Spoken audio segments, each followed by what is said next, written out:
श्रीधाम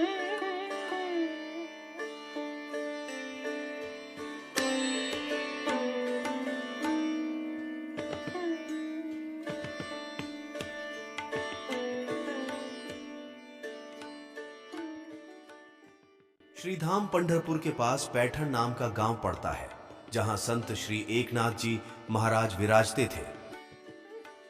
एकनाथ महाराज का कीर्तन सुनकर जिनका सिर दर्द करता, ऐसे कुछ अभागे लोग पैठण में रहते थे। वे लोग एकनाथ जी से जलते थे। एक दिन एक ब्राह्मण पैठण ग्राम में आया। पैठण भले और विद्वान लोगों का स्थान होने से वह ब्राह्मण वहां इस आशा से आया था कि लड़के के उपनयन संस्कार के लिए यहां से 100-200 रुपये मिल जाएंगे। उसको वहां के कुछ बदमाश लोगों ने देखा और पूछा, यहां पहली बार देखा तुम्हें? पैठण में नए हो क्या? उस ब्राह्मण ने पैठण में आने का कारण उन लोगों को बताया। दुष्ट लोग बोले, यहां एकनाथ नाम के एक बड़े भारी महात्मा हैं, बड़े ही शांत हैं, उन्हें कभी क्रोध तो आता ही नहीं। तुम यदि कोई ऐसा काम करो कि उन्हें चिढ़ा दो तो तुम्हें हम 200 रुपये देंगे।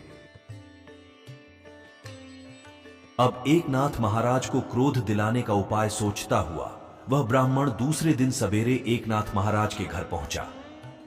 महाराज उस समय पूजा में थे। वह ब्राह्मण बिना हाथ पैर धोए, बिना पूछे, बिना जूते उतारे सीधे एकनाथ जी के पूजा कक्ष में पहुंचा और एकनाथ जी की गोद में जाकर बैठ गया। वह समझता था कि अब एकनाथ जी को क्रोध आएगा। थोड़ा हंसकर एकनाथ जी ने उस ब्राह्मण से कहा कि आपके दर्शन से मुझे बड़ा आनंद हुआ। मिलने तो बहुत लोग आते हैं, पर आपका प्रेम कुछ विलक्षण है। बाजू में पत्नी गिरिजाबाई भगवान के लिए चंदन घिसने की सेवा कर रही थी। उनसे एकनाथ जी बोले, ये ब्राह्मण देव हमसे इतना प्रेम करते हैं कि इनको हमसे मिलने की लालसा में जूते उतारने तक का होश नहीं रहा। हे ब्राह्मण देव, आपके जैसे प्रेमी बहुत कम मिलते हैं।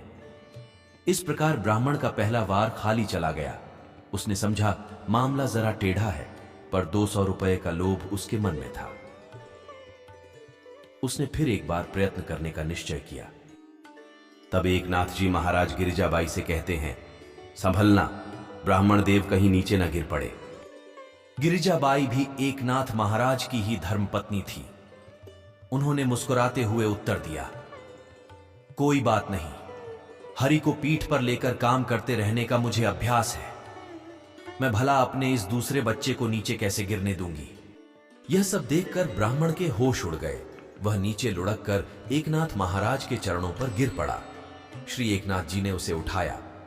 ब्राह्मण ने सब हाल कह सुनाया और इस बात पर दुख भी प्रकट किया कि मेरे 200 रुपये गए।